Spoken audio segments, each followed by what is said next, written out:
amigos, bem-vindos ao Daily Devotions, o devocional diário da AD Gravataí. E é uma bênção, né, podermos dar sequência na leitura bíblica e comentar a palavra de Deus nesta porção de hoje, que está no livro do profeta Ezequiel, capítulo 10 a 11, e também no Novo Testamento, a linda carta instrutiva, carta aos Hebreus.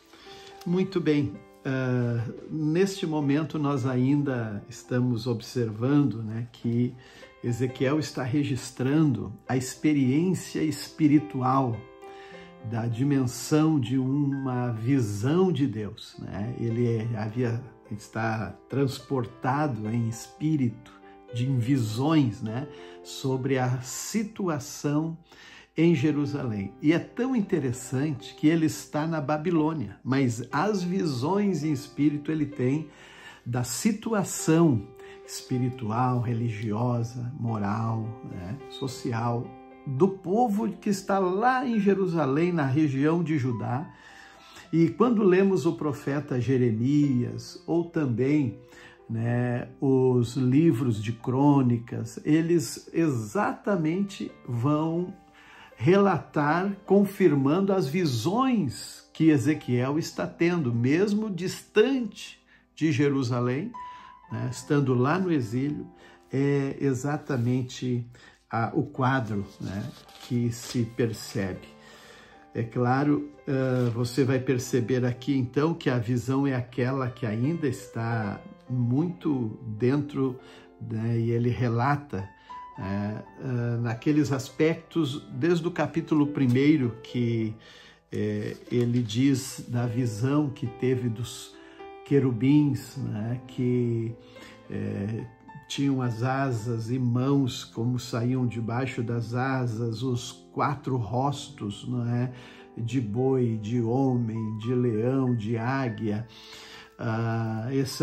Os mesmos seres que ele viu junto ao rio Quebar, ele está ainda agora vendo eles lá em Jerusalém, dentro do templo, dentro do pátio, pela cidade, que estão jogando as brasas sobre Jerusalém.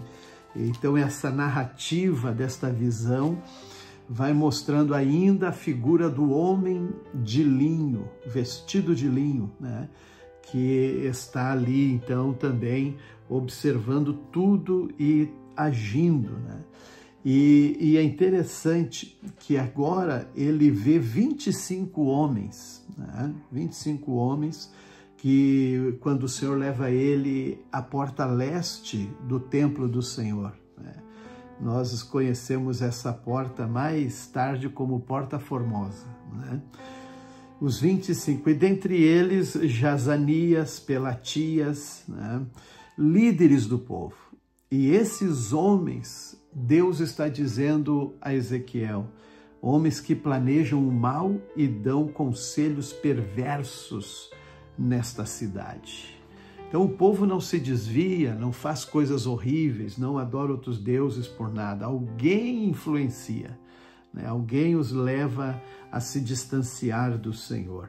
E o Senhor disse, eu os expulsarei de Jerusalém e os entregarei aos estrangeiros. E na visão ele também vê a morte de Pelaías, o que acontece de fato. Mas agora o Senhor aos exilados, ele retorna agora, ele chega e está dizendo, esses homens que fazem mal em Jerusalém, eles falam de você, dos seus parentes e de todo o povo de Israel que está no exílio. Então tem às vezes certas conversas que não convêm, não servem, não é de Deus, elas são de denegrir, elas são de distorcer, e pensando que Deus não vê, Deus não ouve. Deus está dizendo para Ezequiel, eu ouço tudo isso que eles estão dizendo, falando mal de vocês.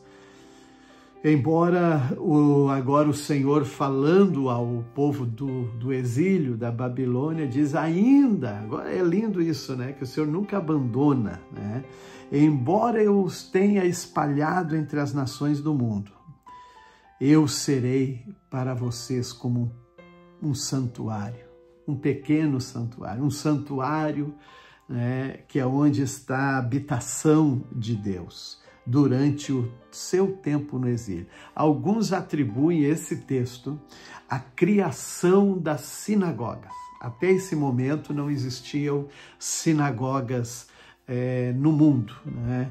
Na época do Antigo Testamento. A partir desse momento, o santuário, né, diz que foram criados na Babilônia, no exílio.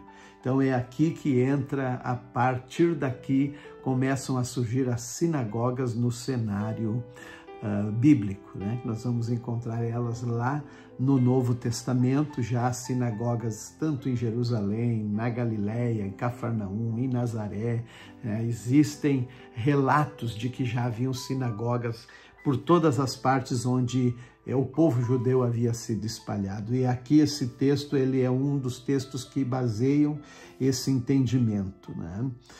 Muito, muito importante. Mas, sobretudo, aqui o Senhor está dizendo, né, que ao regressarem para a terra, aonde eu vou trazer vocês de volta, a promessa do retorno do povo judeu para Israel nunca faltou. Sempre eles tinham essa expectativa, mas ele diz, mas aí vocês vão destruir as imagens repugnantes e os ídolos detestáveis. Era isso que Deus tratava com o povo neste tempo, né? Muito bem. E aí, assim, ele faz retornar Ezequiel, né, em espírito para a Babilônia de volta, e ele então relata isso ao povo que está na Babilônia, o povo do exílio. Os Hebreus, o escritor está falando ainda, né, da obra do Senhor Jesus, ungido agora o sumo sacerdote, né? Ele disse aqui que ele é o sumo sacerdote segundo a ordem de Melquisedeque, né? E ainda diz, o Senhor não é injusto para esquecer dos trabalhos, né, que vocês ardentemente demonstraram por amor, né, para o Senhor. Muito lindo. O Salmo 105 é o salmo da leitura de hoje. Ele aí vai mostrando o projeto de Deus, o trabalhar, a mão de Deus, né, pelos patriarcas. Ele colocou, né, permitiu a fome chegar. José foi para o Egito, foi vendido, né, e colocado à prova como escravo. Mas foi ele quem o Senhor o exaltou e colocou no trono, né, para governar o Egito. Mas depois passou-se os tempos, e aqui o relato do salmista vai dizer que o Senhor enviou Moisés para libertar e trazer o povo, né, de volta para a terra prometida. Primeiro lá no exílio, na Babilônia, né, eles retornam para...